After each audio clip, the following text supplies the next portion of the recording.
Bismillahirrahmanirrahim. Assalamu alaikum dear students. Today in Alomar Science Academy we shall discuss about how to remove water hardness. So आज पानी की hardness को ख़त्म करने के हम तरीके पढ़ेंगे. कितने मेथड्स हैं वो देखेंगे. टेम्परेरी हार्डनेस को ख़त्म करने के तरीके और परमानेंट हार्डनेस. सो इन दोनों को ख़त्म करने के हम तरीके पढ़ेंगे. क्योंकि ये हार्डनेस जो है वाटर की हमारे लिए, हमारी सेहत के लिए बहुत ज़्यादा नुकसानदेह है. और कैल्शियम और मैग्नीशियम कार्बोनेट जो दोनों होते हैं उनकी प्रेसिपिटेशन हो जाती है. प्रेसिपिटेशन होके इससे हमारा फ्यूल ज़्यादा लगता है. लेट्स सपोज अगर सॉफ्ट वाटर है या कोई वैसे क्लियर नॉर्मल वाटर है, सो उसका बॉइलिंग पॉइंट लेस होगा, इसका बॉइलिंग पॉइंट हायर होगा. सो हमें इसको जो है बॉयल करने के लिए हमें ज़्यादा फ्यूल कंजप्शन होगी, जिसकी वजह से हमें नुकसान होगा. सो उस नुकसान से बचने के लिए हम इसको पहले सॉफ्ट वाटर या क्लियर वाटर में चेंज करते हैं. ये डिस्टर्ब भी करता है, इससे हमें ये भी नहीं पता चलता कि इसका बॉइलिंग पॉइंट कैसे होगा, या बहुत सारी मशीनरी जो है इसकी वजह से ख़राब भी होती है. देन है cannot be use for drinking purposes. इसको पीने के मकासद के लिए इस्तेमाल नहीं किया जा सकता, क्योंकि ये हमारे मैदे में या हमारी जो है पार्ट्स जो है उनको नुकसान पहुँचाता है. Then removal of temporary hardness. पहले हम पढ़ेंगे how to remove temporary hardness. ठीक है. So the number 1 method is by boiling and number 2 is Clark's method. ये दोनों बहुत इंपॉर्टेंट है. क्लार्क्स मेथड अक्सर जो है आपके पास एज ए शॉर्ट क्वेश्चन आ जाता है. देन ये बाय बॉइलिंग जो है ये हमारे पास डोमेस्टिक लेवल यानी घरेलू लेवल पे भी इस्तेमाल कर सकते हैं और इंडस्ट्रियली भी इसको यूज किया जा सकता है. देन हमारे पास फिर क्लार्क्स मेथड जो है it can not be used in domestic level, यानी घरेलू तौर पे इसको इस्तेमाल नहीं किया जा सकता. It is only used in industrially, यानी कि इंडस्ट्रियली इसको यूज किया जाता है. देन है हमारे पास मैग्नीशियम बाइकार्बोनेट है जो कि पानी में सोलेबल है. जब पानी में सोलेबल है, सोलेबल होके ये हार्डनेस क्रिएट करता है. सो हम इसको हीट करते हैं. ये हम बाय बॉइलिंग पढ़ रहे हैं. ठीक है. हमने टेम्परेचर इसको दिया. This is the symbol of heating. Temperature देना इसका मतलब है. तो इससे हमारे पास मैग्नीशियम कार्बोनेट बन जाता है जो कि इनसोलेबल इन वाटर है. This is soluble in water. और मैग्नीशियम कार्बोनेट जो बनता है वो इनसोलेबल इन वाटर है. जब इनसोलेबल इन वाटर है तो वो नीचे बैठ जाएगा, उसकी प्रेसिपिटेशन हो जाएगी. जब प्रेसिपिटेशन होगी तो क्लियर वाटर है और कार्बन डाइऑक्साइड गैस बनती है जो कि लीव आउट हो जाती है. इस तरह हमारे पास क्लियर वाटर बन जाता है. और जो प्रेसिपिटेशन होती है उसको निथार के हम जो है क्लियर वाटर या नॉर्मल वाटर हमें हासिल हो जाता है. देन इसी तरह कैल्शियम बाइकार्बोनेट की वजह से भी होती है हमारे पास टेम्परेरी हार्डनेस. सो इसको भी इस तरह ही ख़त्म किया जा सकता है. कैल्शियम बाइकार्बोनेट को जब हीट किया जाता है, जब हम इसको गर्म करते हैं, होता क्या है, कैल्शियम कार्बोनेट जो है हमारे पास वो हासिल होती है, उसकी प्रेसिपिटेशन हो जाती है. फिर हमारे पास वाटर क्लियर हासिल होता है. फिर कार्बन डाइऑक्साइड जो होती है वो लीव आउट हो जाती है इन एनवायरनमेंट. देन मैं आपको प्रोसीजर समझाता हूँ. Let's see that this is the diagram. ये मेरे पास बीकर है. बीकर में मैंने वो हार्ड वाटर लिया है. जब मैंने हार्ड वाटर लिया है तो हार्ड वाटर डियर स्टूडेंट्स मैं इसको गर्म करूंगा. I shall heat this water. So by heat करने से क्या होगा, ये जो कैल्शियम बाइकार्बोनेट है या मैग्नीशियम बाइकार्बोनेट है which is soluble in water. क्या मैं कह रहा हूँ ये पानी में हल पजीर है. सो जब हम इसको हीट करेंगे तो हार्ड वाटर जो होगा उसकी डिकम्पोजिशन होगी. By decomposition we shall obtain clear water, यानी कि सॉफ्ट वाटर हमें हासिल हो जाएगा और कार्बन डाइऑक्साइड यहाँ से लीव आउट हो जाएगी, खारिज हो जाएगी. तो ये मेरे पास क्लियर वाटर मिल जाता है. तो ये कैल्शियम कार्बोनेट जो कि इनसोलेबल इन वाटर है, जो पानी में सोलेबल नहीं होती, उसको वो नीचे बैठ जाते हैं उसकी प्रेसिपिटेट. तो उसको अलहदा करके इस तरह हमारे पास जो है क्लियर वाटर और प्रेसिपिटेट को हम अलहदा कर सकते हैं. समझ आ गई आपको. देन है number 2 method for removing temporary hardness is Clark's method. कौन सा मेथड है जी? Clark's method. क्लार्क्स मेथड का मतलब है कि क्लार्क्स का तरीका. सो लाइम वाटर हम किसे बोलते हैं? लाइम वाटर ये आपने याद रखना है एमसीक्यूज. कैल्शियम हाइड्रोक्साइड को बोलते हैं और इसका दूसरा नाम जो है वो स्लेक्ड लाइम भी है. You will also remember this point. ये बनता कैसे है जी? कैल्शियम ऑक्साइड होता है हमारे पास, You know that calcium is the element of group 2 in periodic table. Then H2O के साथ जब ये रिएक्ट करता है तो हाइड्रोक्साइड की वैलेंसी 1 होती है, कैल्शियम की पॉजिटिव 2 होती है, यानी कैल्शियम केटाइन है, ये दो आयन मिलके एक दूसरे की वैलेंसी को सेटिस्फाई करेंगे, न्यूट्रल मॉलिक्यूल हमारे पास कैल्शियम हाइड्रोक्साइड बन जाएगा। फिर होता ये है कि हम मैग्नीशियम बाइकार्बोनेट या कैल्शियम बाइकार्बोनेट की वजह से ही टेम्परेरी हार्डनेस क्रिएट होती है, ये आपने समझ लेना। ये जो हमारे पास जो होती है ये सोलबल इन वाटर होते हैं, इनको रिमूव करने के लिए हम क्या करते हैं, कैल्शियम हाइड्रोक्साइड या जिसे हम लाइम वाटर भी बोलते हैं वो ऐड करते हैं। होता ये है डियर स्टूडेंट्स कि these two react with each other, ये एक दूसरे के साथ क्या करते हैं, रिएक्ट करते हैं। जब रिएक्ट करते तो रिएक्ट करने से मैग्नीशियम कार्बोनेट बन जाता है।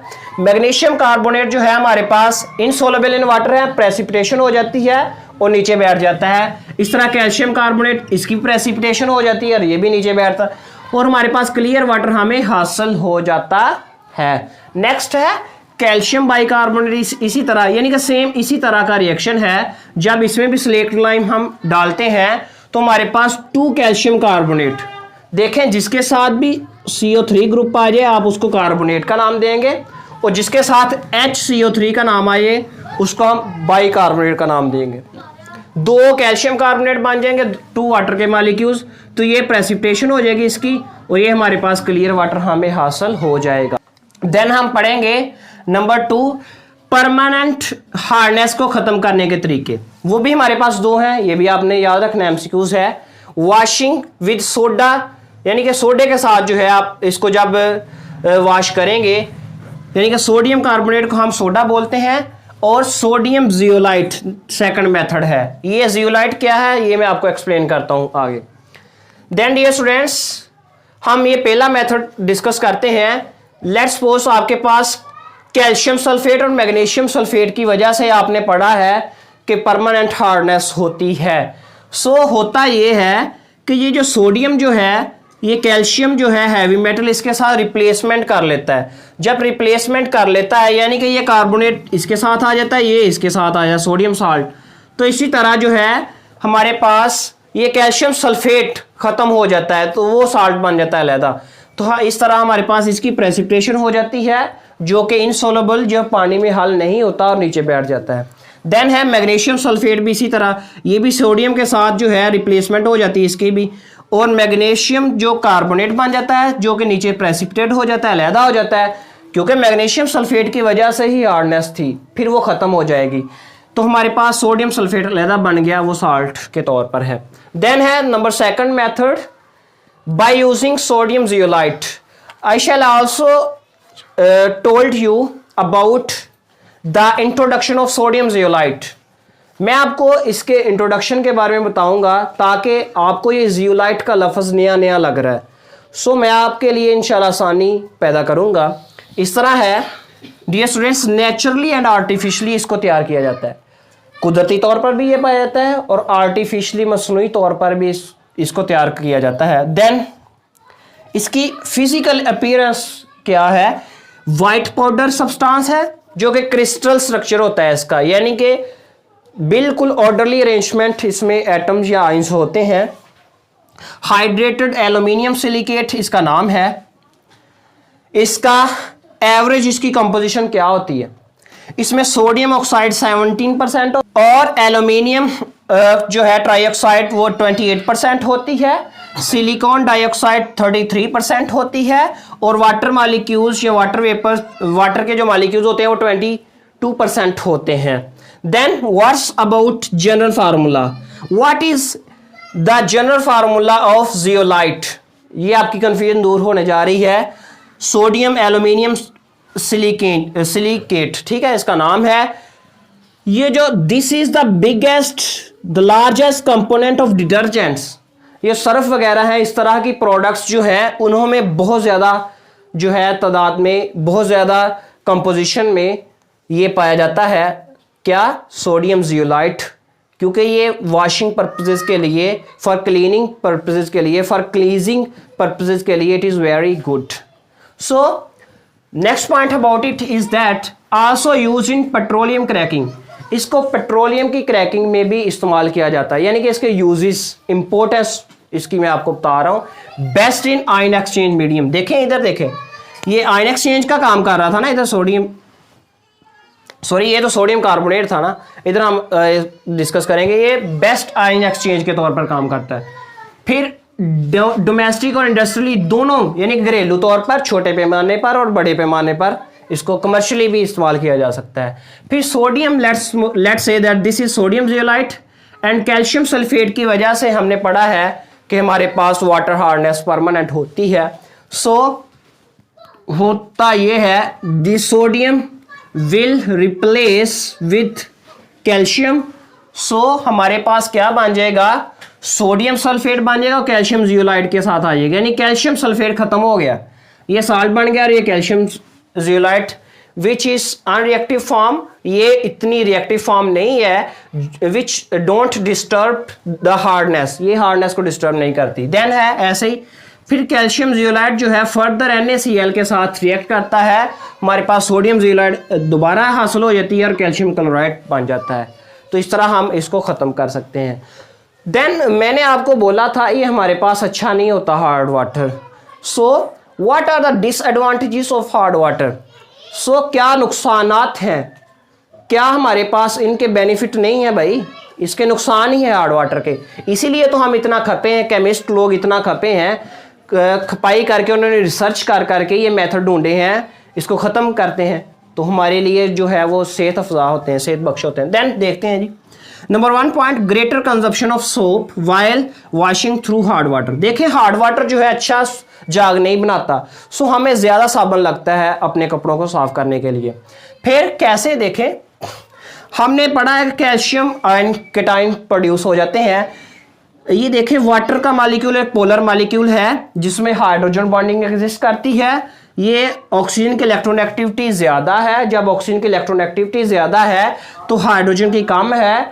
तो होता ये है कि कैल्शियम का केटाइन जो है इधर जो है नेगेटिव साइड को जो घेर लेता है, तो सोडियम, सोप में हमारे पास सोडियम हाइड्रोक्साइड होता है, सो सोडियम के केटाइन बनते हैं और हाइड्रोक्साइड होते हैं हमारे पास एनाइन। तो इसको इसके साथ रिएक्ट करने का मौका ही नहीं मिलता जब हमारे पास हार्ड वाटर हो। सो उसमें कैल्शियम केटाइन होते हैं ना, इस वजह से जो है सोप जो है हार्ड वाटर में इजीली हल पजीर नहीं होता। स्टोमिक डिसऑर्डर यानी मैदे की प्रॉब्लम बन जाती है हमारे पास। फिर है नंबर 3 कंजप्शन ऑफ फ्यूल, ज़्यादा फ्यूल लगता है, मैंने आपको बोला है। फ्यूल में कौन कौन सी चीज़ें आ जाती हैं, कोला आ जाता है, गैस आ जाती है, फिर डीजल, पेट्रोल, ETC वगैरह while using hard water. Then boilers, steam engines और car engines can be burst up. देखें कैसे बर्स्ट अप हो सकते हैं, वो फट सकते हैं, किस तरह मैं आपको बताता हूँ।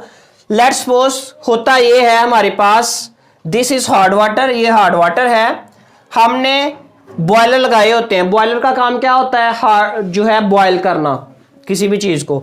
जब हम बॉयल करते हैं तो जो